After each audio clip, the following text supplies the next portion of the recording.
All right, starting a stream, and because YouTube is really dumb, I'm gonna have to find the. There we go. Now I can find the link. I just have to wait till I go live to find one that works. Hello, if anyone's watching. I'm just gonna be posting about this right now. Modelland is live, and you get to see me live tweeting that it is live. Dun dun dun dun. Hello! Hey everyone! I see you in the chat there. Sorry, I was trying to find the link. Because YouTube changed something, now I gotta use their live studio thing.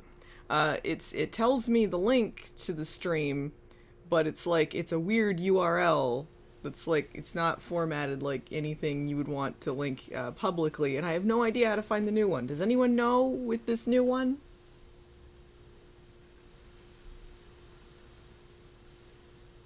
Oh, thank you for all the compliments. Everyone's being so nice. I was trying to be spooky for Halloween. Oh.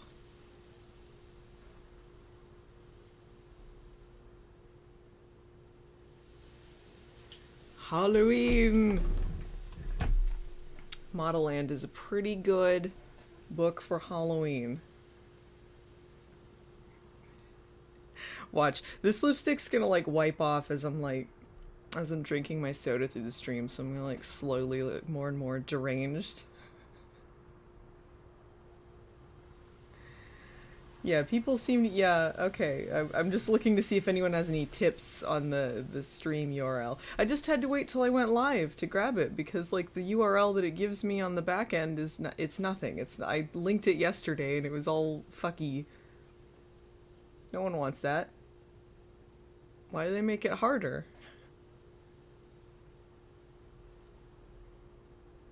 How much thumb porn this chapter?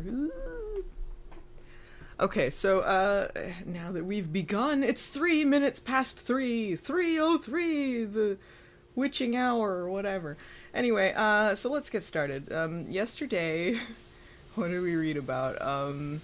The girls, Tuki woke up in the M building because she sleptwalked, and then she heard CL talking to the Belladonna, and they were planning something. CL seems to be kind of sinister. They said that they had Tuki de la Creme has replaced someone else. There's some body experiments going on, I guess. Some sacrifices might be happening. And then Tuki and her friends have decided to form Dumbledore's army, and they're gonna get out of Modelland. 404. Oh, right, yeah, I forgot. There's other time zones, I guess. Well, yeah, it's a shade past purple. Alright, I'm gonna open this up. Mess up my lipstick already. Hi, Cartoon Kelly. I got a super chat. Halloween money to ease the pain and buy candy. Thank you. I have a ton of candy. I bought a lot. I was prepared for this month. Oh my god, and then I'm gonna spill soda all over myself like an idiot. It's okay, it's only a little bit. Big dum-dum. I didn't want to touch my lips to the soda that much and wipe off the drink, but then I'm spilling the soda. I'm wipe off my lipstick, but then I'm spilling soda everywhere like a big idiot.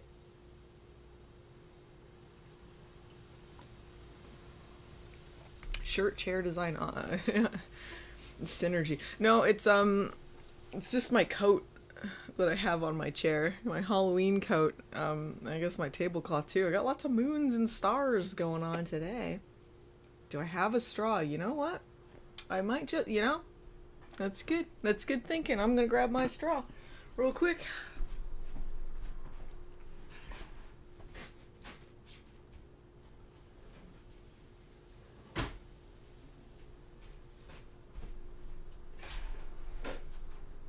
Look at that. I have such smarties in this chat.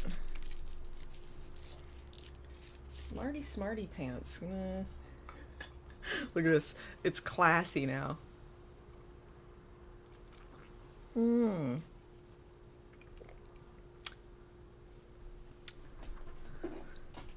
Alright, guys. let's dive into this. We are just one page under 200 away from the end.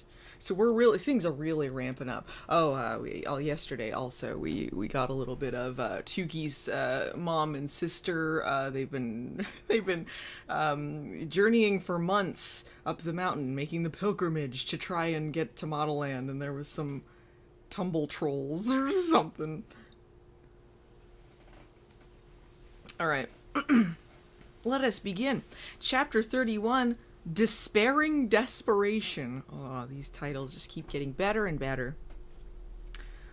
1 week passed, then another, and yet Tuki could not think of a plan that would get her and the other Unikas away from Modelland safely. Oh, so they just spent they're like, yeah, we formed the army, and then they're like, I don't know, I tried nothing, I'm all out of ideas.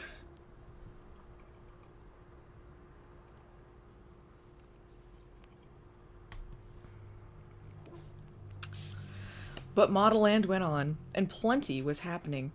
The entire school was planning for the 7-7 tournament, in which the upper-class Bellas would compete to see which 7 graduated and went on to become Intoxibellas. Girls began to trickle back from their go-see-goes, and nearly everyone in the D caught 7-7 fever, debating who they thought would be chosen as Intoxibellas. Who's Bibiana? Oh, please, I'm positive Crispy's gonna make it. That girl's 30 never power is gonna be more like 20 never, Bibiana shouted, and Zarpessa countered, whatever. Gisela can multiply herself by 8. That's a record. CL could only do 7. The Likey sisters replied in their one word per girl speech. Shen will fail. Tuki and her cronies wanted to defend their friend and other favorites, but they had something more pressing on their minds. Staying alive. Yeah, they wanted to support their friends in the modeling competition, but there's that whole impending death thing.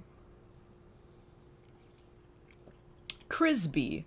Crisby is the name of the character. Chrisby. Crisby.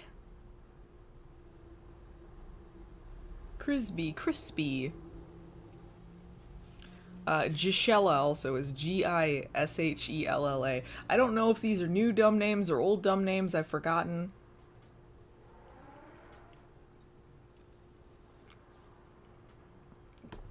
Alright.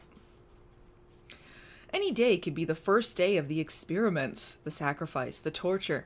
Every day in Gust Gape class as a blast of Arctic air or a tempestuous storm flew at them.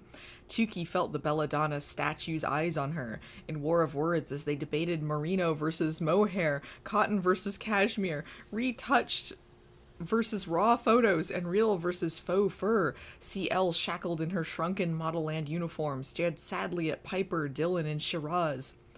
Guru Matt Joe was Matt Joe a thing? Have I forgotten Matt Joe? Guru Matt Joe had to call Modelland security to physically subdue CL 3 times, always telling her to save the fighting for War of Words. There were brighter moments for Tuki with Bravo. Through the Kara classroom's portholes, he had seen her get hideously seasick and had stood outside waving at her, being her stomach calming horizon. And he left a can of whipped cream with a note that said Zello and Zudzorning Zuki at the doorstep of the D every day for 2 weeks. Because she was drugged out, you see. Oh, Matt Joe was the Danny DeVito troll. Okay, thank you guys. I'm remembering now. Thank you for reminding me of Danny DeVito troll.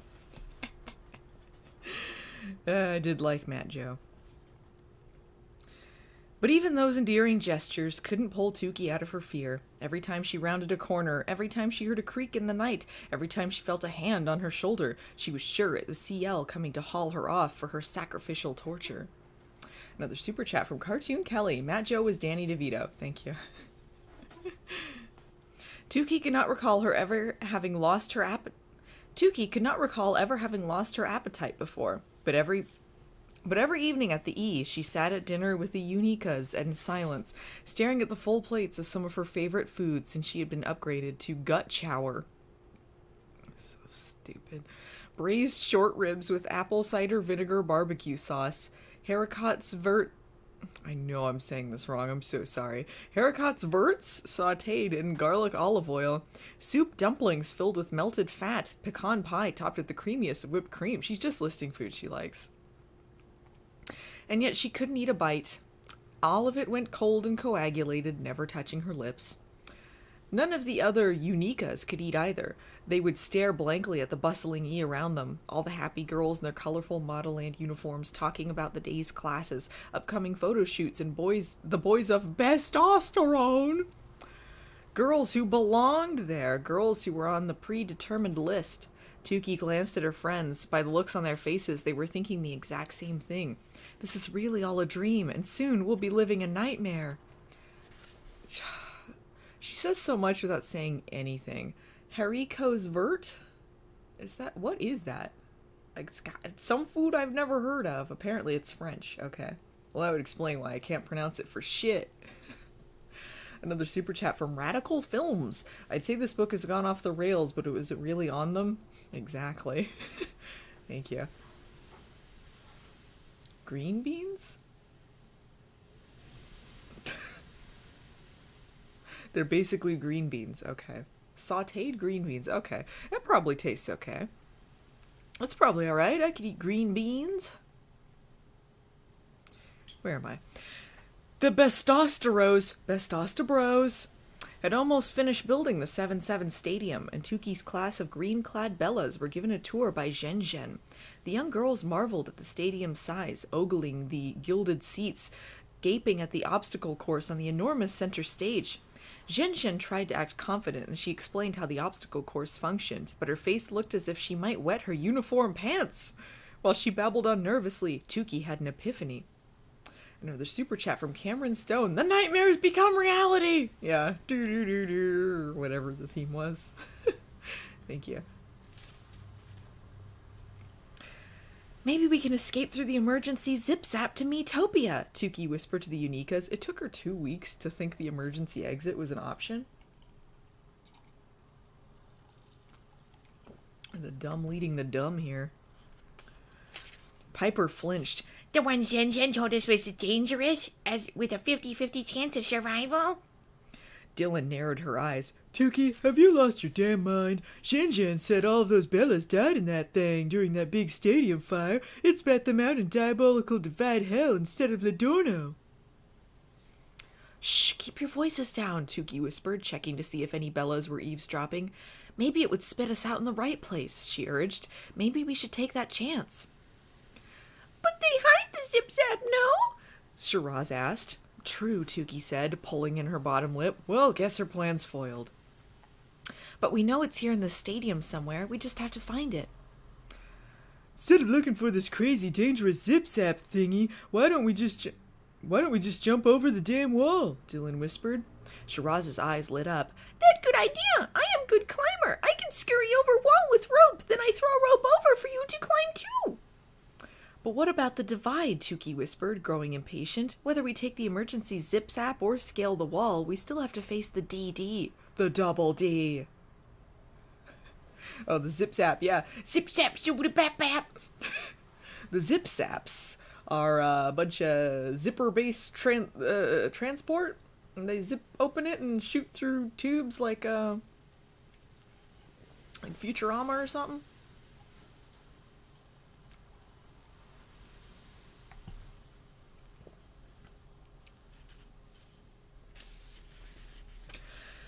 Dylan shrugged. I don't know about y'all, but I'd rather know exactly where I'm going instead of some twisted zappy thing surprising me. Another super chat from Milena Kiss. Honestly, this book is so strange that Bravo and Tukey's romance is starting to seem normal, right? Everything, you just start becoming jaded to it, and like everything is just like, it becomes normalized to you. Thank you. Everyone exchanged long looks. The wall it is, Tukey said. Wow, what great leadership from Tukey Delacreme. Later that night, before bedtime, I saw my kitty climbing around. Hello. crawling around behind me.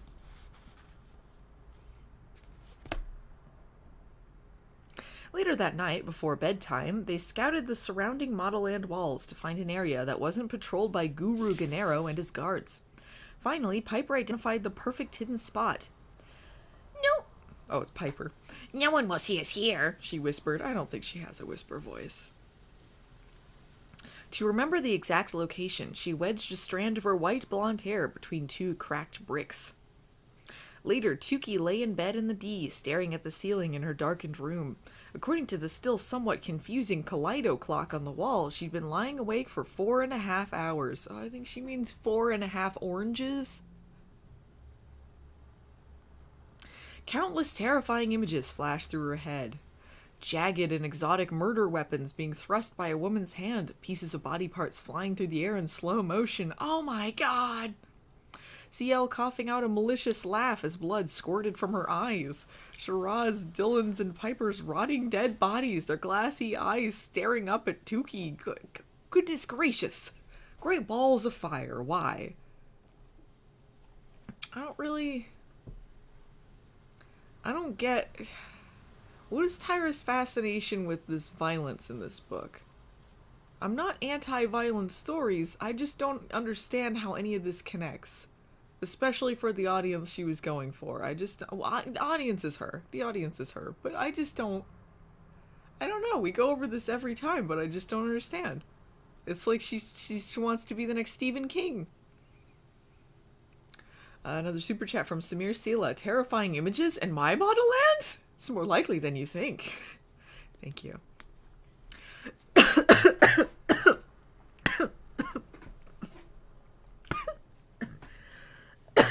Sorry. Sorry, guys. I'm dying.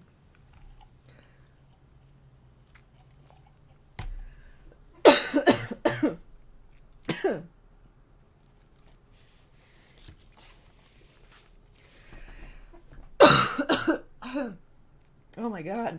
I'm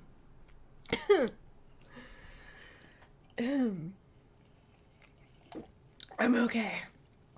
I'm okay. I know, Tyra came to force choke me.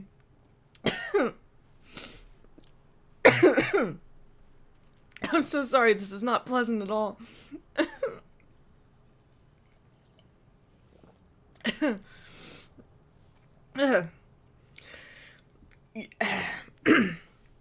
You ever have that spit hit the back of your throat just the perfectly wrong way? That's what's going on here.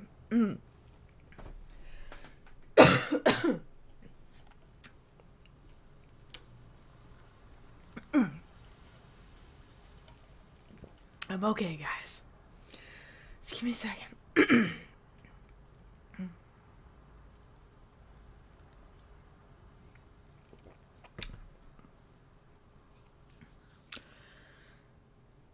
Kitty, come here. Come here. Come here, kitty. Come here. Come here. You guys, to make up for that terribly unpleasant sound, here's my kitty. The kitty cat. She just finished eating. She's got a full tum-tum. Yes, I see all the COVID-19 jokes. Very funny. I just got spit in the back of my throat. Okay. Let's continue. Now that I'm not dying. I was just getting ready to say more. Apologize. My throat's going to be a little bit weird for a bit. Yes, my little kitty. Alright. Screech! Tukey jolted up. Screech! It was some sort of horrible alarm. Tukey covered her ears and winced. Shiraz bolted upright too.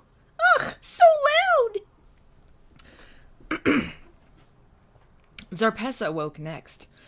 Doors throughout the D crashed open. Searchlights blazed outside the window. Only Kamalani lay blissfully in her bed, headbanger on full blast.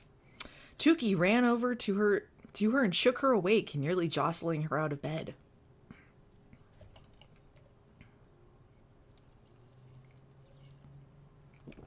I know, the Piper voice killed me.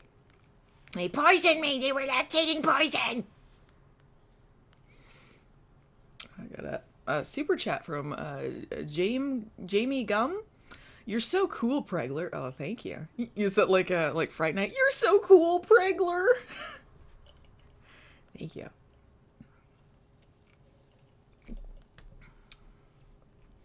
Thank you all for your support. I love everyone's got they got the good jokes. Okay. Tuki ran over to her and shook her awake, nearly jostling her out of bed. Girls emerged groggily from their homes and staggered toward the back exit. The night air felt cool and crisp. Tuki immediately shivered, wishing she'd brought her robe. Bastostero security guards ran to and fro. A dark-haired person in a Modelland nightgown streaked past the face-shaped hedges, and the cape of the nightgown flowing behind her in the wind. The largest hedge sprouted arms out of its ears and attempted to grab the figure as it ran past, but it was too late. The renegade headed for the walls surrounding the school, its musical instruments, canvases, and various odd parts casting odd shadows on the ground. Tuki caught sight of her face. Oh my gosh. Now my heater's turning on. I forgot to turn my air conditioning off. Everything that can go wrong will. There we go.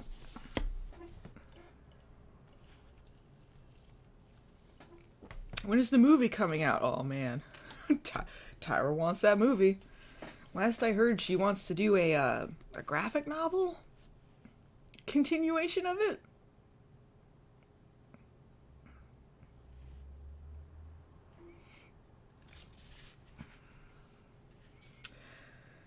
All right, so someone's on the run. There's an alarm going off. Someone's on the run. After I read the super chat from Andrew Bergman. Meanwhile, the song continues. Tricorn hats and gas masks, balaclavas, toe socks and ascots, sports sandals, wimples and chitons, bibs, chaps. No more of that song. But thank you. Alright, someone's on the run. Tuki caught sight of her face. It was Desperata. Desperata. Quit trying to escape Modelland. There's a guy with a head hand. And eating classes. Desperata ran toward the wall. When she was a few feet away, she turned back and spoke to the crowd of gawking girls. Her eyes were puffy and red-rimmed. My life is not worth living without him. I don't remember what. Oh, I think she was. I think I just made her sobby because she was the one that had the boy problems or something. My life is just not worth living without him. You all gonna have this intoxibella nonsense. I am intoxicated by his love. I need to be with him. She then backed up slowly. Oh no. Alright, I'm just gonna give a warning here. This seems like a suicide attempt, so if you're bothered by that, here's a quick heads up. Tyra's not that tactful about this stuff. She backed up slowly. When she reached the wall, she turned around and began to scale it nimbly, climbing on the objects jutting out like a narrow staircase. Oh my god, Tuki thought. She and the Unikas had just been talking about... Okay, so she's just trying to escape. Okay, good. Alright. Crisis averted here. When she reached the wall, she turned around and began to scale it nimbly, climbing the objects jutting out like a narrow staircase. Oh my god, Tuki thought. She and the Unikas had just been talking about escaping over the wall at dinner, and Desperado was actually doing it. Excuse me, a voice called from the back of the group. Suddenly, CL pushed to the front. She was dressed in a Modelland nightgown. A Modelland nightgown! The sheerness of the fabric exposed the welts on her back for all the Bellas to see. Tuki shuddered. Shiraz, Dylan, and Piper took terrified steps away from her. I feel like this is gonna be like a piggy in the Lord of the Flies scenario here. I don't think it's gonna look good for Desperata.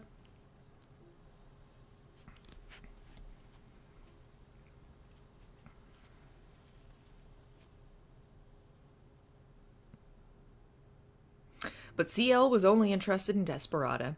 What are you doing? She screamed to the girl on the wall. Get down! Gennaro Nars pushed through the girls and eyed CL. Which one was Nars, guys? I'm never gonna remember. Half of these streams of me just asking, who was Nars? Do you remember? Is Nars the androgynous? Right, I never remember that Nars is that one. Every time I ask if it's Nars, it's like we're in Groundhog Day. Okay, Nars. Gennaro Nars pushed through the girls and eyed CL. Oh, it's you, he said, a sinister grin widening across his face. We'll let you out of the ugly room for good behavior, and this is what you concentrate your efforts on? You should let the desperate desperata throw her life away for a lad. It would be some vintage entertainment for our nosy eyewitnesses here. Come on, body girl, you know you want front row seats to this old-fashioned show. He motioned to the audience of open-mouthed girls. Body girl, Shiraz whispered. Now we know what that means. Dead body girl, Piper said, remembering the terrifying story Tukey had told them. The four Unicas shuddered. Desperata climbed higher. CL leapt up to try to grab her ankles, but missed. The moonlight danced upon CL's hand, and Tukey saw claws on the tips of CL's fingers, not nails. When Desperata was almost at the top of the wall, she swiveled around and stared at the crowd of Bellas. All of you who have left your boyfriends back at home are idiots. Do you know what they're doing with the other girls? Other girls who are jealous and wish they were you? Boyfriend withdrawal, she needs that boy.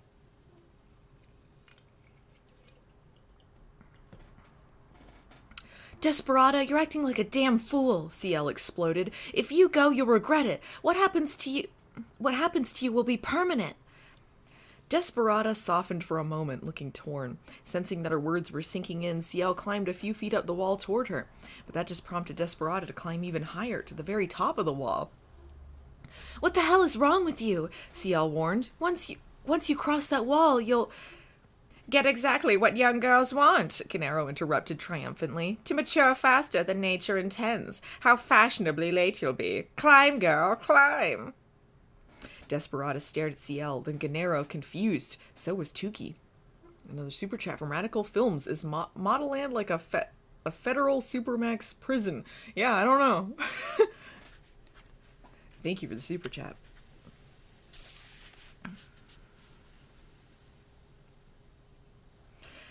CL glared at Gennaro. Shut up, you're just miserable about the way your life turned out, so now you're trying to ruin everyone else's. Gennaro smirked at her. And you're happy with the way yours turned out?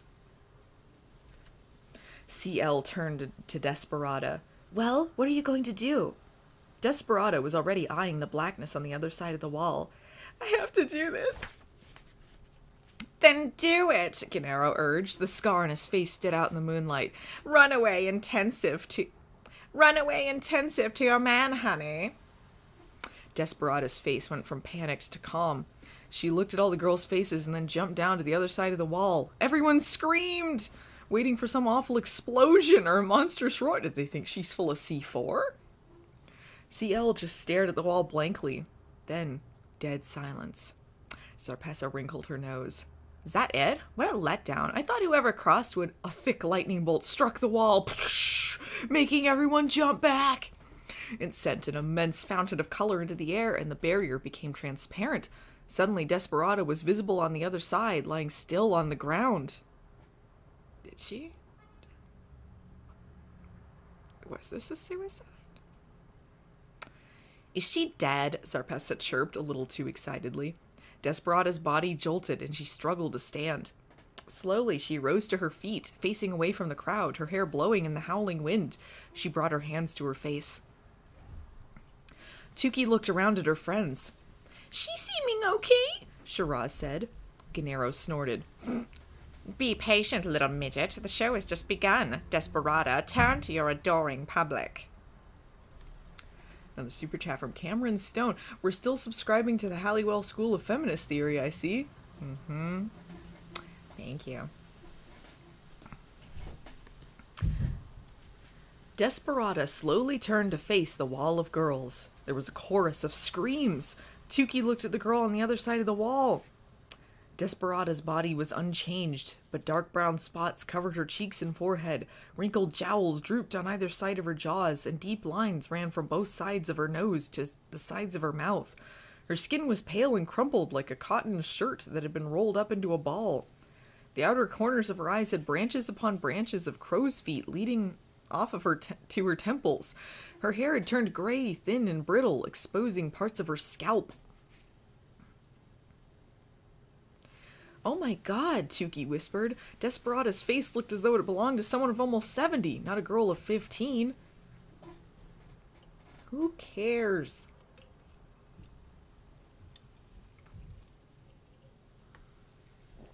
All of the... Ugh. Lightning struck again, and the wall reflected Desperata's image back to her. She let out a blood-curdling scream. "I'm sorry," she said, pawing at the wall. "Let me back in. He won't want me like this." Gennaro smiled and blew her a kiss. "Wow, it is true," Zarpessa said gleefully, completely without sympathy. "You age 50 years if you cross without permission." She turned to the Unikas. "Oh, look, everybody. These 4 have crossed the aging barrier, too." "No, wait. They're still young, but just naturally disgustingly ugly." "Oh, what? That Zarpessa's the living end, I tell ya." Tukey turned around and glowered at Zarpessa, fuming with rage. She had never met anyone so foul and black-hearted in her life. "This would be an opportune time to cash in on our Kamalani headbanger bet," Piper whispered. "Unfortunately, none of us won, so..." "I'll do it," Tukey said furiously. Instinctively, Tukey turned and accidentally tripped, shoving Zarpessa hard. She turned and accidentally tripped, shoving Zarpessa hard. Zarpessa stumbled back and fell to the ground, but sprang back up almost as quickly as a blow-up punching bag. When she saw that Tukey was the culprit, her lips spread into a smile. "Oh, I see, you big-headed, unfortunate-looking punk." It's no greasy butt crack boo flap as far as insults go. Zarpessa said so calmly it rocked Tukey to her core. "So now you're ready, huh? Let's go at it then." Zarpessa raised her fists. Tukey tried to summon every ounce of courage that hopefully lived somewhere deep inside her scrawny body. Another super chat from Cassandra Purdy. R.I.P. Desperata. Shouldn't have come down from those fences. Thank you, Cassandra.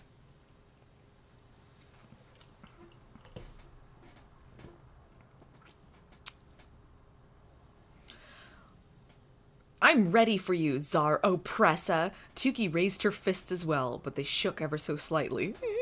She's got like the old-fashioned fisticuffs. "I'm ready, Zarpessa."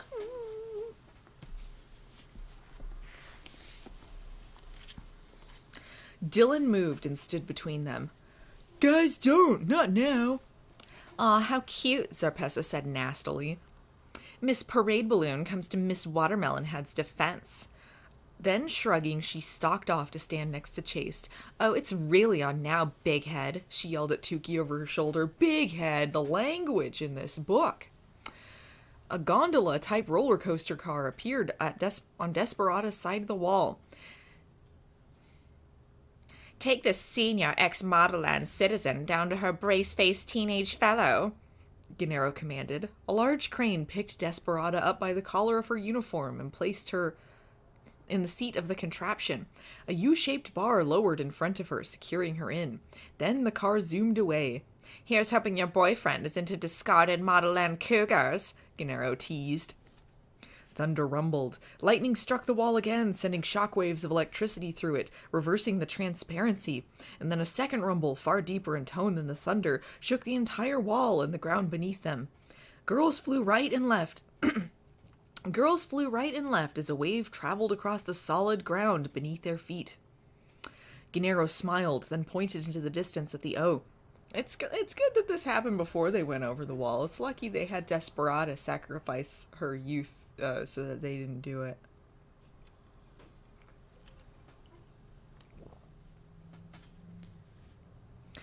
Gennaro smiled, then pointed into the distance at the O. The belladonna statue glowed, its arms outstretched, vibrating violently.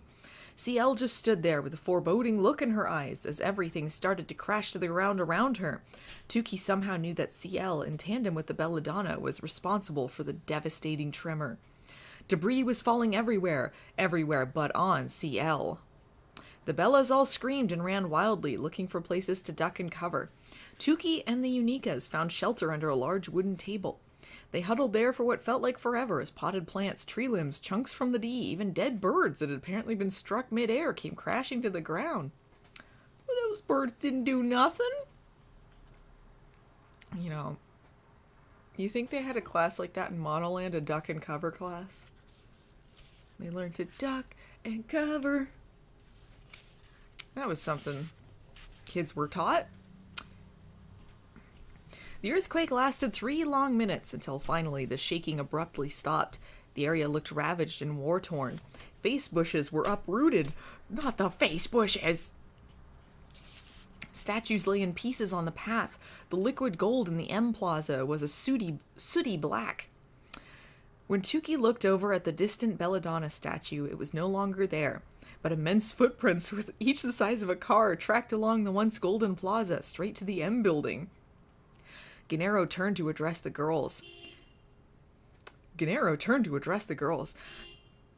Oh my god. I'm signaling them. The sun's about to come up and show off all those dun-colored faces of yours. Make sure you slap on lots of concealer to cover up all of those dark half-moons under your eyes, witnesses. Everyone trudged back to the D except Tukey, Shiraz, Dylan, and Piper. They stood at the wall, staring blankly at the spot where Desperata had climbed over. In the distance, CL stared at them, staring at the wall. It's a staring contest. Made you think of the Quantum Leap episode Nuclear Family? That's exactly what I was thinking of. We can't leave this way, Tukey whispered, turning to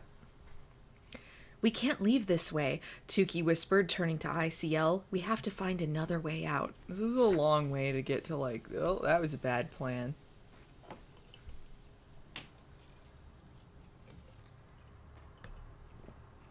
Shortly after they returned to the D, Tukey selected a green pen from her journal and began to write in Oktoberfestian.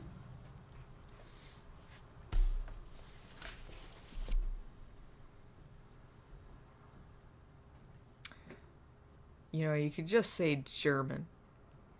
You don't have... They could just say German. I'm not saying this stupid either, just to be dumb about it, like...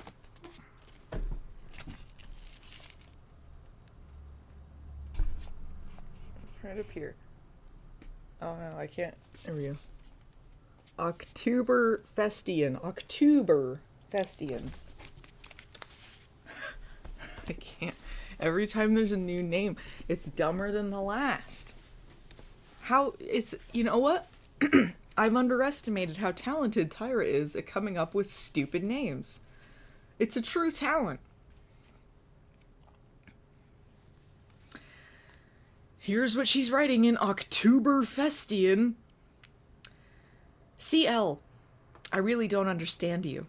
For 1 minute you're beating yourself, the next you're rocking and chanting, then you turn into a blackmailing devil with the belladonna, and just now you faked concern for Desperata.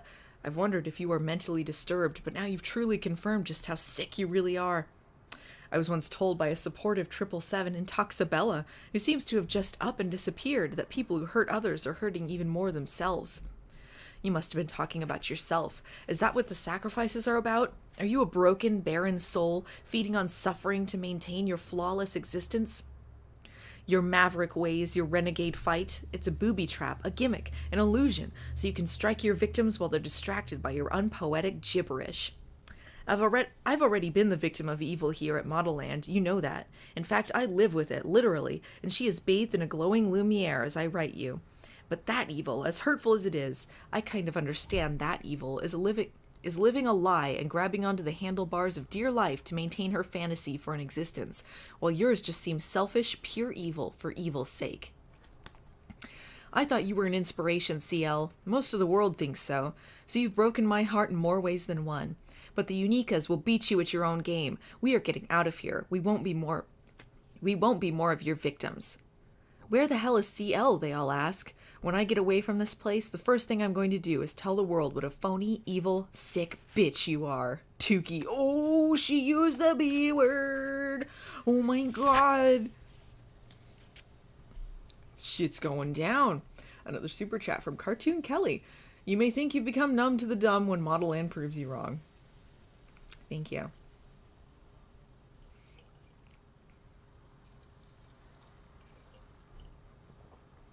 That was the end of chapter 31. We are on chapter 32.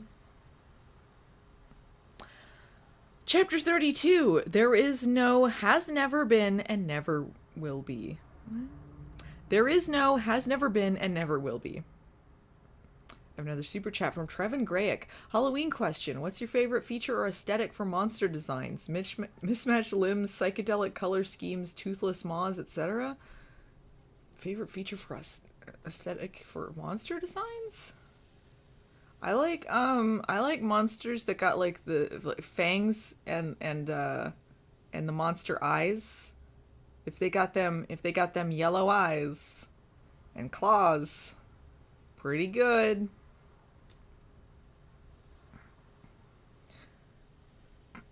I guess that's what you're asking. I don't know. But thank you for the super chat. Radu, yes, it's me, Radu. I am the best monster design. Everyone tells me I'm such a handsome boy.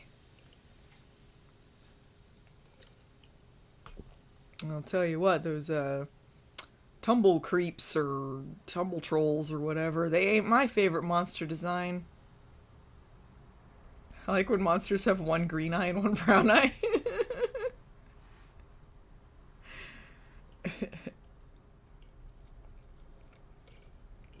Tumble terrors, yeah. Alright. Oh, more Radu. More Radu! What is this book? It's all a bunch of weirdos. Bunch of freaks in this book. The morning sun had come quickly. The rays of light cut through the fog that hung low over the mountain's post-earthquake debris. Huge tree roots had been yanked out of the ground. Broken bricks from the D were strewn everywhere. As Tukey exited the D, the feeling in the air was funereal, as if they'd all attended a burial ceremony for someone who had died much too young. Even though everyone hadn't witnessed the incident, the plaza was still a-twitter with rumors and speculation. A-twitter! That's a fun word, isn't it? A-twitter. They were a-twitter. I hear it's the Belladonna's doing, Bibiana whispered as a clump of girls walked to class. I think she enjoys tormenting us, Chase added. Every time a Bella ages, I bet she gets a huge shivery thrill up her stony spine. There is something malicious surrounding Modelland, said Kamalani. Maybe bad curse, Shiraz said. This is really testing me. It's really testing me. Yeah, that's why I don't know what Bibiana's voice was. Yeah, that's why the mountain is so deadly, Bibiana suggested. I bet that's why no one who tries to get to Modelland survives. What if demonic dead Bellas live there? A group of girls approached the area of the wall where Desperata had made her leap. The air there had a solemn feel to it, the temperature at least 5 degrees cooler than anywhere else in Modelland. Already, girls had placed bouquets of flowers and trinkets at the base of the wall to honor Desperata's memory. Come on! She just turned old. Pick another Baywatch voice for Bibiana. I'm Bibiana! Hi, everybody, I'm the Bibiana! The Donna! Which one had Donna voice? Maybe it was Bibiana. Bibiana Donna? The Bibiana Donna.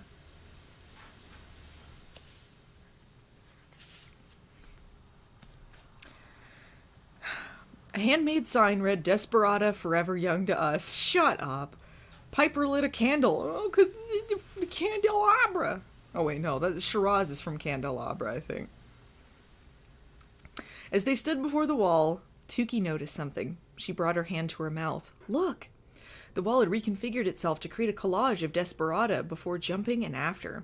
The image of her before she crossed the divide was made of smooth, lineless, polished stone, but the image of her after she'd crossed was constructed with a weathered and cracked wood. We get it. This book could be 10 pages long.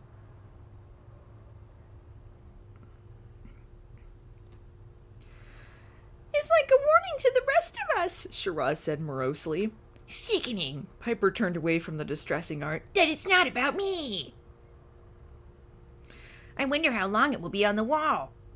Dylan Uglying up our wall. Dylan looked up and down the barrier. I wonder how many others have jumped and if the change hurts. How are we going to get out of here now? Tukey whispered to herself. Suddenly, four tones sounded, and the outline of Guru Ganero's face appeared as a hologram. See, I thought Ganero and Nars, is that the same guy? That's what was confusing me. Guru Ganero and Nars. Ganero Nars? Was that the full name? Oh, I'm so confused. This is a recorded announcement from Modelland Security, Ganero's face said. Nars Ganero. Okay, it's the same one, right. That's what was confusing me. That's why I keep forgetting, because it's the... Okay. This is a recorded announcement from Modelland Security, Ganero's face said. Attention all new Bellas. Report to the M building immediately. Enter through the north zip-zap. Tukey and her friends froze and exchanged worried glances. The M building, where she'd heard they were all going to be experimented on and sacrificed. Why, of all places, are we being summoned there? Whatever it was, Tukey knew it wouldn't be good. 2 columns of, like the rest of this book, 2 columns of expressionless mannequins guided the Bellas through the M building's doors and past a guard station, past a guard station heavily manned by Modelland security. Tukey looked at the hulking brutes standing guard and wondered how she had managed to sneak past them the day before. The whole ordeal was just a blur now. Ganero met the anxious girls in an annex and led them down the glass hallways of the M building. Mirrored doors opened into a cramped rectangular meeting room. The walls were made of alternating slats of mirrors and patterned glass. At the front and back of the room were items Tukey remembered from her last visit.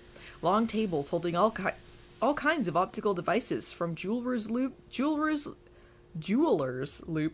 and to microscopes, monocles to viewfinders, magnifying glasses to antique eyeglasses to prisms. Her eyes settled on the wall in front of her. All kinds of shapes drifted past.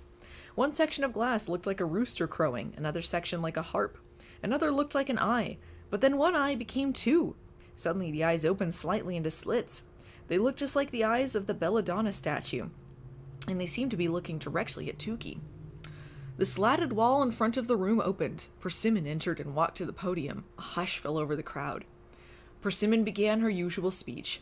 May I present to you the most beloved of the beloved, the chicest of the chic, the definer of all things beautiful, and the esteemed leader of all Bellas lucky to be led. There was a loud sigh. Tukey glanced over and saw Guru Ganero standing in the corner, his arms crossed over his chest. As Persimmon said the words, he moved his lips silently, mocking Persimmon, or perhaps the Belladonna. Tukey wasn't sure. I present to you the Belladonna of Modelland, Persimmon finished. The eyes in the wall protruded until they were 3-dimensional. They blinked once, then twice, but instead of being full of rage, these Belladonna eyes were downturned and filled with tears. Then the eyes grew lips for top and bottom eyelids and began to sing in a quavering but mellifluous voice. So it's like those meme images. I meant meme-y, not like it's meme-ish, not meme like I think meme is pronounced meme. It's a meme. It's one of those memes where you put the eyes, the mouths for eyes. Oh, I hate it. Y'all know the memes on the internet? It's a meme.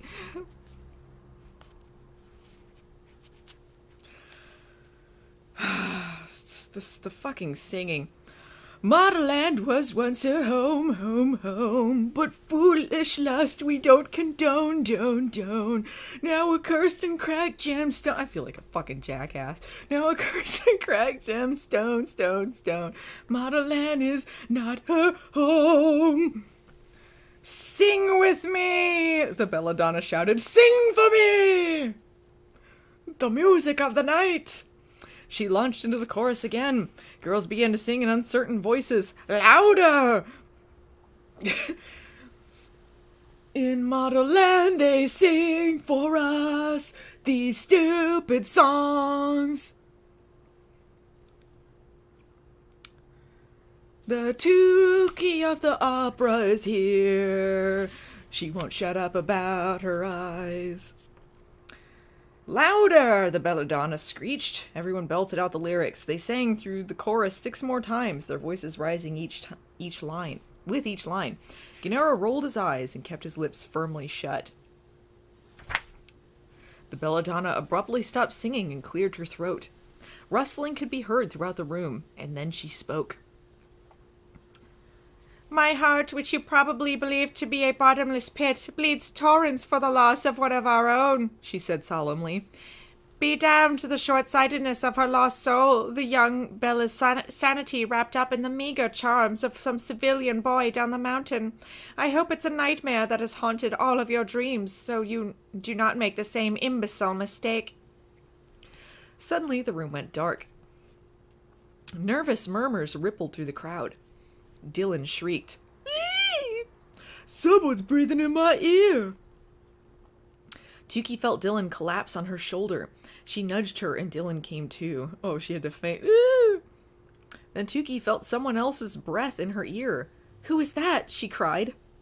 Simultaneously, the girls all around the room were calling out in the same panic. It seemed like phantom breaths were everywhere. And then the familiar voice returned. To what end is any of this? To what end? So you become an Toxabella, and then what do? You just go around scaring other models? Like, why do people covet this? What? Because you get powers where you can just like do stupid things, like make people want to buy stuff? Like, what was that about? Another super chat from Cameron Stone, Desperada. I'm not dead yet. Bring out your dead. Thank you.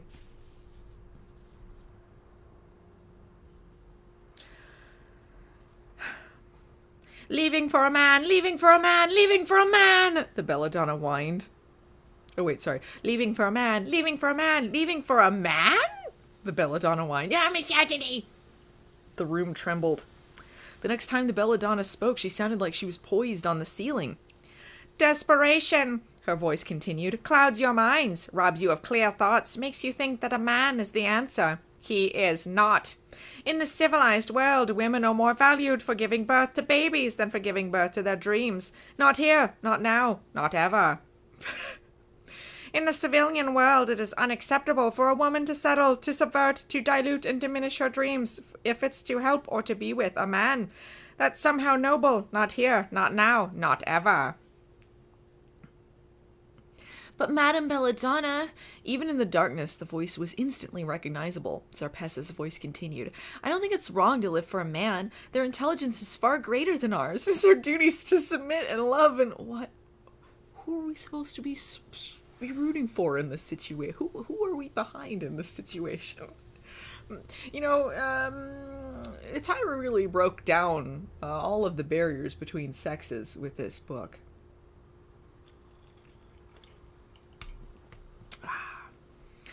How dare you speak when I am speaking, and such nonsense on top of that, the belladonna roared. Where on earth did you manage to come up with that rubbish? So you would derail your life to be with a man. You would risk your face, your Modelland and Toxabella future for that nonsense you call love? What if they're gay? Are they? What if they did? What if they were in love with another girl? Would that be fine? What if they were pansexual? They're just like, whatever. I don't understand. The room fell silent for a moment. Then startlingly, small breaths rang out through the darkness. Was the most beloved of the beloved crying?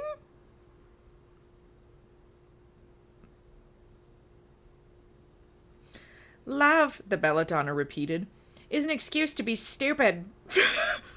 You stitch that onto a pillow. Love is an excuse to be stupid. When we come to Modelland, we say goodbye to love. We commit to succeeding at any cost. We relinquish our ties to our family, our friends. We sacrifice our souls to be one of the 7. There is no, has never been, and never will be room for love at Modelland, ever. Is it really a mandate that we give those things up? Tukey thought. It seems so cold, heartless. Well, that never came up, did it? What kind of place is this? Another super chat from Cartoon Kelly. Tyra's got some issues. She does. Thank you. What about my family? But what about my family? A girl's voice rang out. What about my best friend Gingy? Another voice asked. Gingy? It was the Shrek in the... What about my best friend Gingy? I can't do... I'm sorry, that's a terrible... That's not a Shrek, is it? That's... Well, get out of my swamp! Maybe I could do Donkey. What about my best friend Gingy? A couple super chats. One from Radical Films. Dang, Tyra Banks, you're all kinds of broke inside. Another from Cameron Stone. If love is an excuse to be stupid, then Tyra loves Modelland. Thank you, both of you. I'm so sorry for the Shrek impression. It was nothing. That was terrible. It was fucking awful. What about my mama, my sisters, my brothers? Sobbed Dylan. Papa! Sniffed Shiraz. Tukey thought of the only person she'd left behind whom she dearly, truly loved. Lizzie, she whispered. And then Tukey heard the sound of loud sobs from someone she didn't believe had the capacity to shed tears. Zarpessa. The belladonna's banishment of love had shaken even her. Tukey reached out in the darkness and felt for her friend's hands.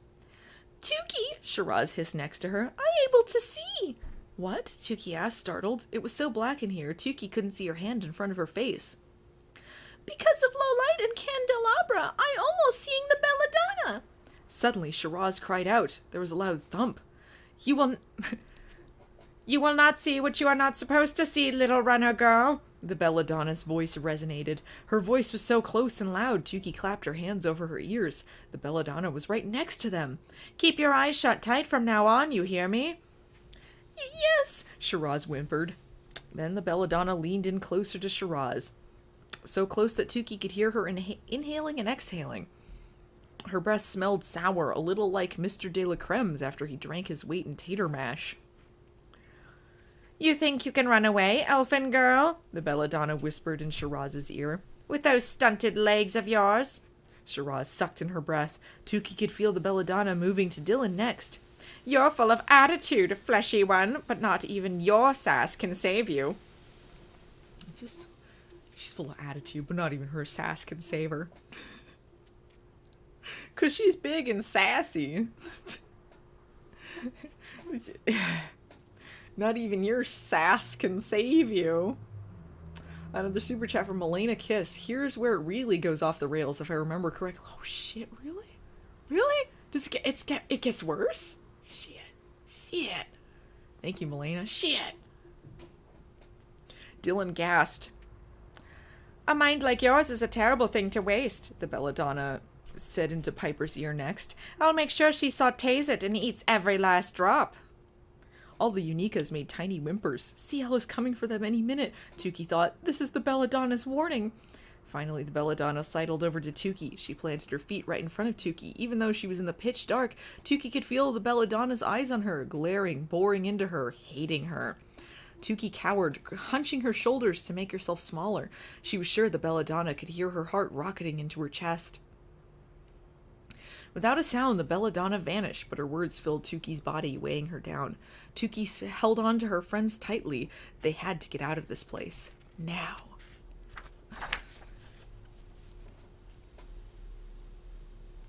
They don't have any rails anymore. They're just destroying the entire building.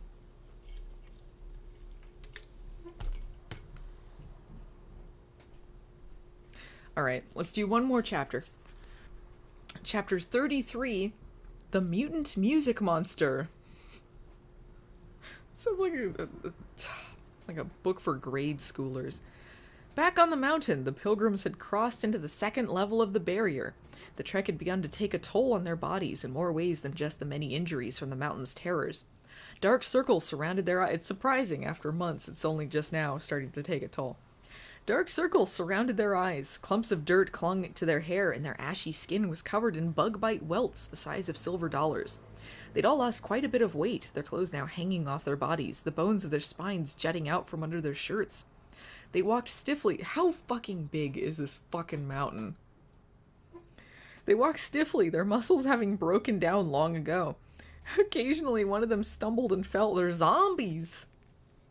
And it was taking longer and longer for them to stand up again. Creamy made an announcement to the crowd.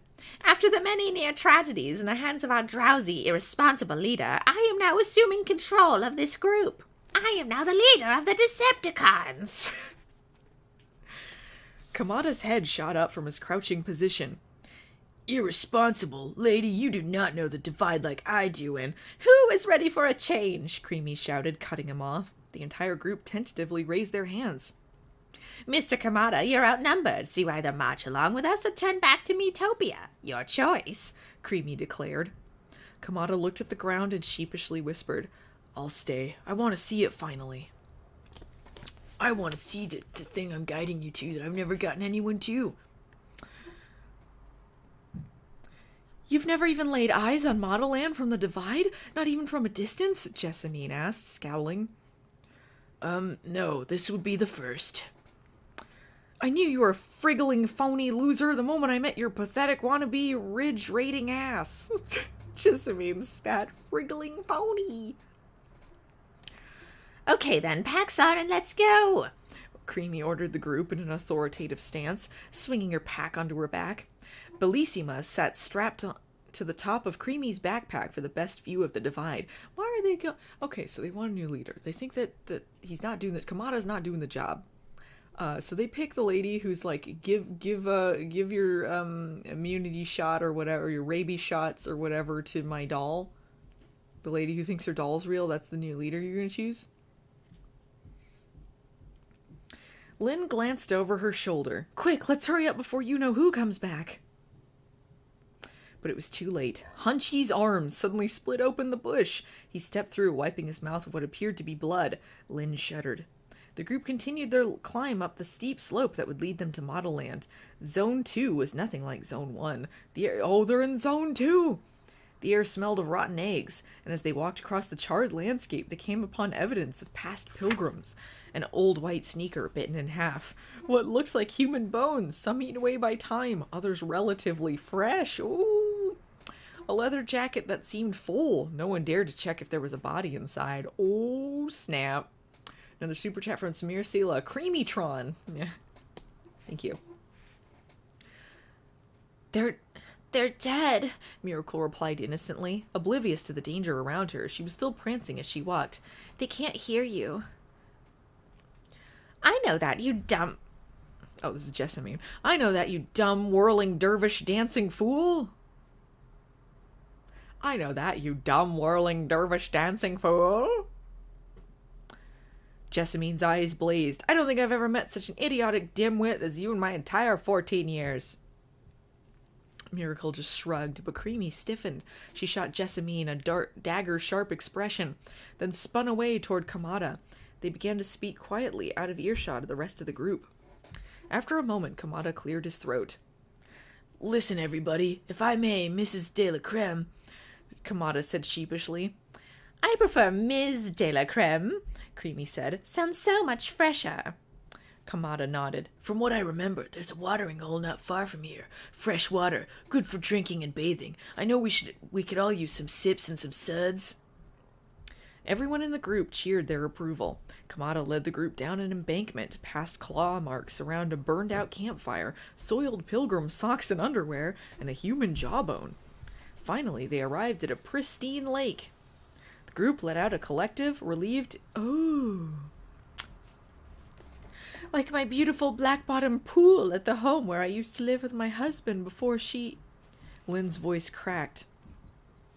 Oh, right, she's the one whose husband cheated on her. and she fought back tears. She then removed her clothes and stayed in the shallow part of the pond near its edges, her injured hand held high. Hunchy paced... Hunchy.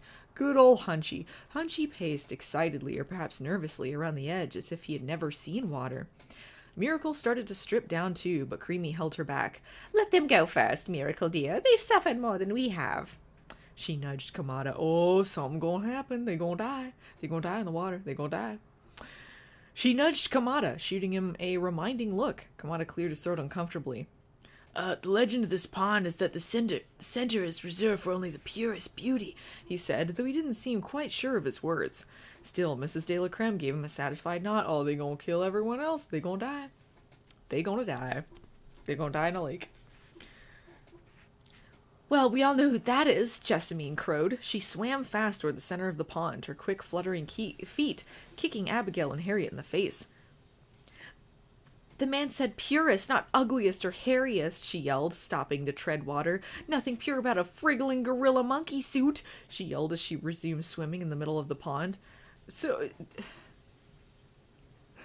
well, were all of them shaving then? Like, surely after months you're gonna have hairy legs no matter who you are, right? Or were they brought their razors with them, so even though they don't have the strength to walk, they're still like, I'm gonna shave my legs. I look so beautiful. Moida, yeah, it's Moida. Can I go in now, Creamy? Miracle pleaded. Not yet. Creamy stared at Jessamine as she frolicked at the center of the pond. Lights out, shining star, she murmured ominously. She's the most obvious murderer in the world. As if on cue, the pond began to bubble. Jessamine whooped. It's a hot tub, too. A wave of bubbles swept across the pond. Things began to rise to the surface. Skulls. Thousands of them. Thousands of skulls! They bobbed on the water, forming a perfect circle around Jessamine. This is a horror book. Murderland. Abigail and Harriet scampered to shore. Hunchy climbed a dead tree, but Jessamine was trapped in the middle of the pond by the skulls. Mina grabbed a tree branch and extended it toward her daughter. Come with me, Jessamine, come! Then something rose from the water, taking Jessamine's mother's breath away. A muck-covered creature as tall as a giraffe. Its body was made of dozens and dozens of human arms, and its head was a mash of ancient musical instruments, contorted into an evil, hungry-looking array of sharpened, sideways-turned cymbals for teeth, hollow eyes made of tuba bells, and a steaming nose made of organ pipes. What in the world? Holy shnikey! See, you know, of all the things I've heard about Modelland, this never came up. Why is that? Why did no one bring up the big music monster? The big music monster in the lake with thousands of skulls! This is turning into Silent Hill! What is going on? Another super chat from Trevin Grayek. It's a Bloodborne boss. Yeah. Thank you. Yeah. What? Yeah. Pond monster! Jessamine screamed. She tried to paddle away, but the monster scooped her up and took a large bite out of her torso, carefully avoiding her arms. No! Jessamine's mother wailed. She tried to fight the monster off from the shore with a stick, but it was like fighting a dragon with a toothpick. Useless! Oh my god! The monster tossed Jessamine's head and thrashing legs into its cymbal-toothed mouth. Then it set its sights on her mother. Hunchy howled wildly at the sky. Mina spun around and ran, but the pull of the water was too great. The pond monster caught her after only 2 steps. With its empty hand, it grabbed her. It ate everything but her arms, just as it had done with her daughter. Ah! This chapter should have been called A Call for Arms. A Call to Arms. A Call to Arms. The monster carefully placed mother's and daughter's arms on its head, and they suddenly came to life, skillfully playing a haunting melody on the monster's various instruments. Everyone screamed. What is the point of this, though? I don't understand thematically why any of this is happening, though. Why is it musical based? Why is the music monsters? Everyone screamed, and when that was done, the pond monster stomped its foot, sent a tidal wave to the shore, and eyed the group, spotting its next prey. Miracle! In seconds, the creature was out of the water and zipping toward Miracle, who cowered behind Creamy. If Creamy was frightened of the music beast, she did not let on. She stared viciously at the creature, then spat out a 5-word warning. Touch Miracle and you die! Oh my god. Creamy versus the pond monster. Whoever wins, we lose. Everyone was demanding this. They were like, first Freddy versus Jason, and now it's Creamy versus the pond monster. That's what everyone wanted. Creamy versus the pond monster. The monster blinked. After a moment, it took 3 large steps backward. It then walked dejectedly into the pond and disappeared into the drink.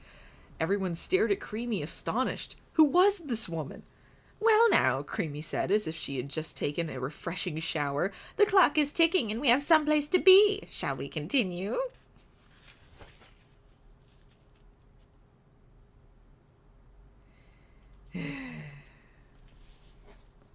That was the end of the chapter. You weren't lying. You weren't lying. A couple more super chats. One from Radical Films. This is like Harry Potter tossed in a blender with some Stephen King and Dr. Seuss books. One from Cameron Stone, Hollywood producer. Yeah, I have some notes. Thank you, guys. Yeah, reminder. She wants this to be a movie. Can you see any of this being a movie? Creamy is in a Toxabella? Maybe. You know, anything's on the table at this point.